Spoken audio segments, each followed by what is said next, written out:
Guys. No, fuck you. You're a bitch. Guys in the chat. Welcome back. Oh, whoops. Still have that on screen. Let's take that off.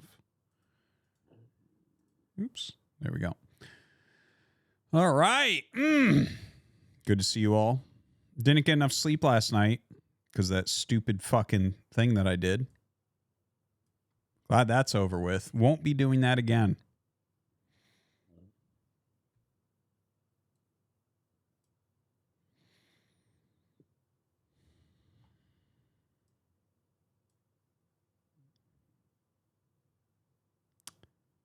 Why is everything freezing?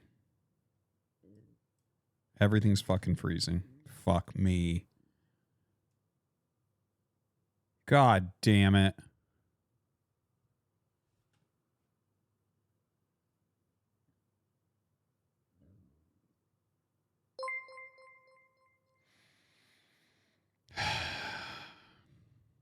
Dude, I fucking am so angry. Really? All right, hold on.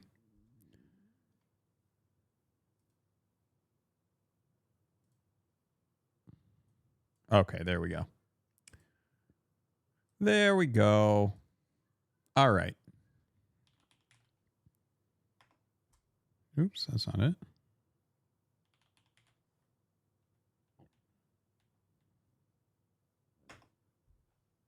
Okay. Okay, sorry about that. Anyways, yeah, I don't know, man. The Twitch has been freezing on my Chrome browser SC2 lately. is dead game with no Protus bone joys. Is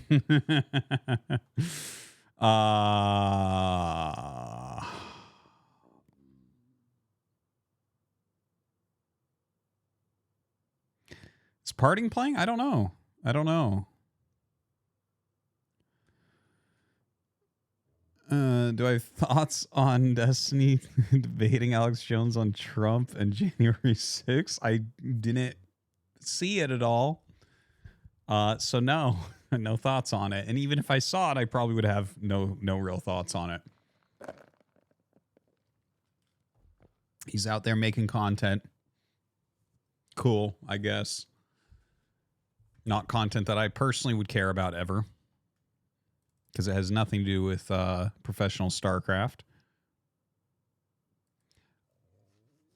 Do I still follow Destiny? No. I never followed him, actually. Like, I mean, I know who he is. I've met him and stuff, but like, I have a vague idea of what he does. He does like a lot of political debates or whatever. But like, I don't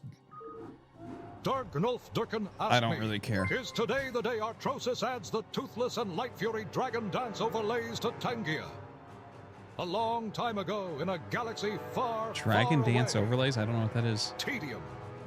With Twitch chat clamoring for the impossible, our unflappable streamer Artosis remains steadfast against the tide of novelty. Dragon dances? This is Starcraft, not how to train your Zergling. Tune in for strategic mastery, not mythical creature choreography. Damn, that's pretty good. Anyways, I find like political shit to be so boring and stupid. I don't know. I know some people really enjoy it, but it's very much like junk TV, I think. You know, like, for instance, I watch a little bit junk TV. Like, I used to really like, my wife and I used to watch, Teen Mom, Ambulance right? donated $3.33. We went so hard on tassels last night he had to turn the dancing dragon off. It was great. Good to hear. But yeah, anyways, I think politics is just like bad reality TV, just like all reality TV. But I mean, I watch a little bit of bad reality TV. I like Indian matchmaking. I used to watch Teen Mom, right? And what was the name of that one? Sister Wives. I watched that one for a while too. That was a pretty fun show for a while.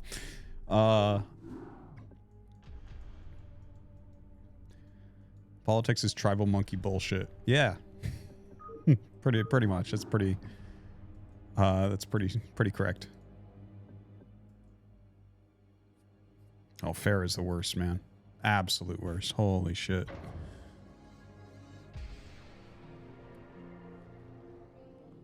Let's play a game or two before the cast starts. No, he looks like me, bro. I'm way older than him. Not enough minerals. Not enough minerals. Not enough minerals. Not enough minerals. Not enough minerals.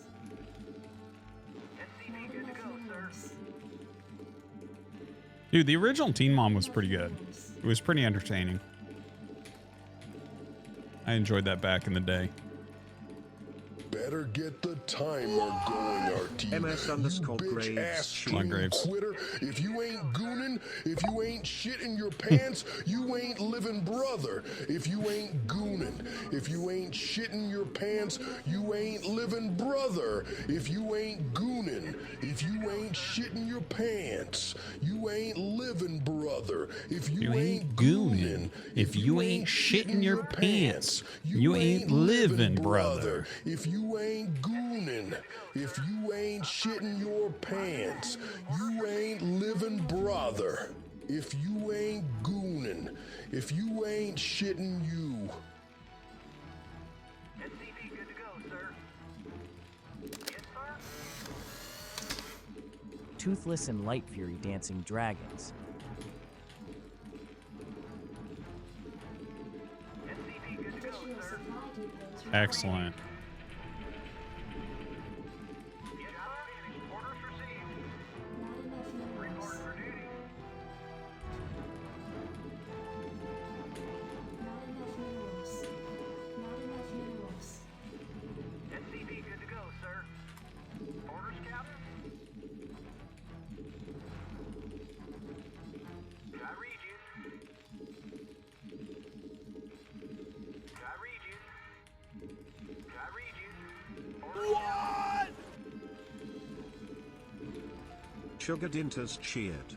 X300, front-facing baby chick, front-facing Oh, baby yeah, I'll play that chick, other one. Hold on. front-facing baby chick, front-facing baby chick, front-facing baby chick, front-facing baby chick, front-facing baby chick, front-facing.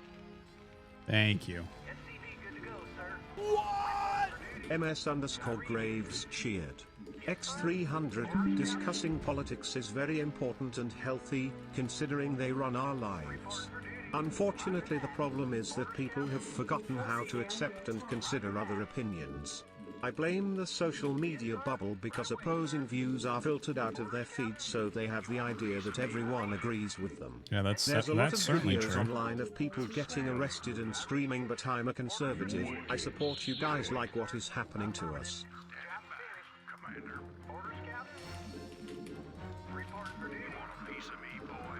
Outstanding. But I don't think it's worthwhile.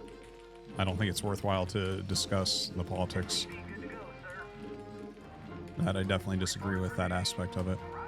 But I understand what you're trying to say. You want a piece of me, boy? You can affect local things in your bubble of your life. If you want to make actual change in the world, are these people like discussing this shit in the current state? I don't think it does. But I think if you change your community, what you can directly impact, that's actually a worthwhile, useful thing. And that can fucking echo. Affirmative. Right away, sir. Roger that. I find myself contemplating about Artosis. His battles in the realm of Nightside crude 89 war, cheered. spectacle of strategy, X300. once held a measure of intrigue. Yet, there lies a flaw in his arsenal, a glaring omission in his command, the underutilization of ghosts against Protoss. With their power to disrupt and disable, to turn the tide in his favor. Yet they stand idle, specters in a war they are never summoned to join. This persistent oversight leads to his repeated downfall. Disappointing.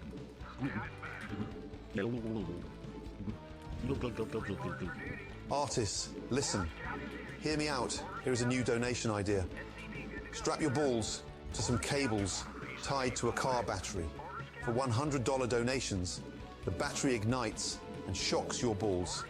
Then have an automated chrome dildo, the same one you used to kill Mario with, inserted in your rectum. And for $500, it activates for 5 seconds. You will become multi-millionaire. Just swallow your pride and follow the money. You've already swallowed enough anyway, you fucking swallowing muppet. Fuck. Insufficient phosphate gas. Standing by.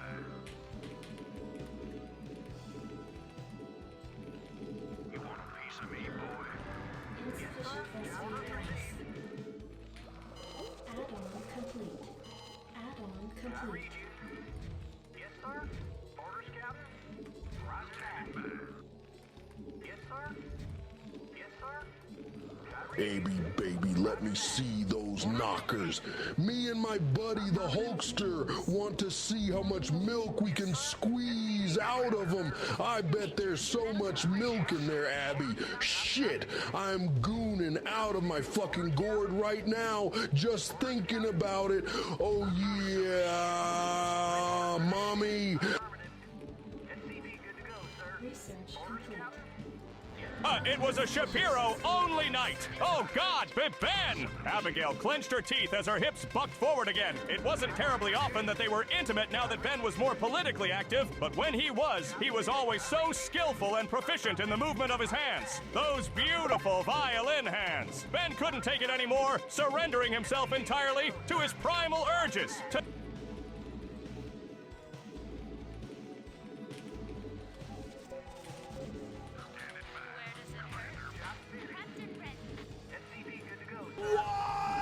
Viviper_cheered. X300. What I find really funny is that either of the side arguing is arguing against each other anymore, just a straw man version of the opposition. Yeah. The political discussion right now is just people yelling at people who don't exist. You're actually better off listening to TTS about gooning. Yeah, I would agree with that. I would 100% agree with that. As soon as you get off social media and actually live in the world, you're like, oh, nothing that's said here is real at all.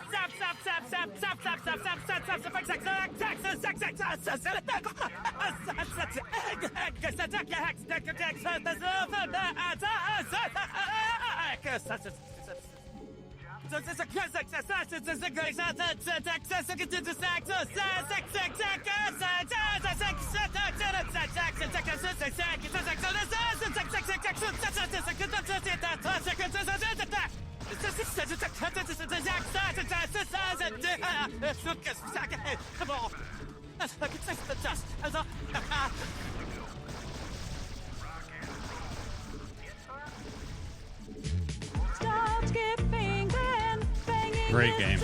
So glad that I fucking played a game before.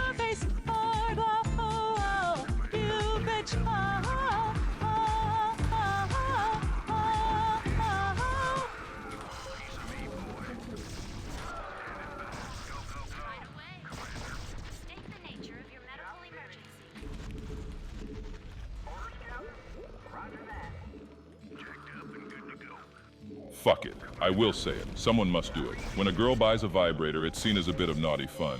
Oh yeah, but when a guy orders a 200-volt Fuckmaster Pro 5000 blow-up latex doll with 6-speed pulsating moist vagina, elasticized anus with non-drip removable semen collection tray with optional built-in realistic orgasm scream surround sound system 5.1, he's called a fucking pervert. Oh yeah, nice double standard. Society is sickening. Fucking bullshit.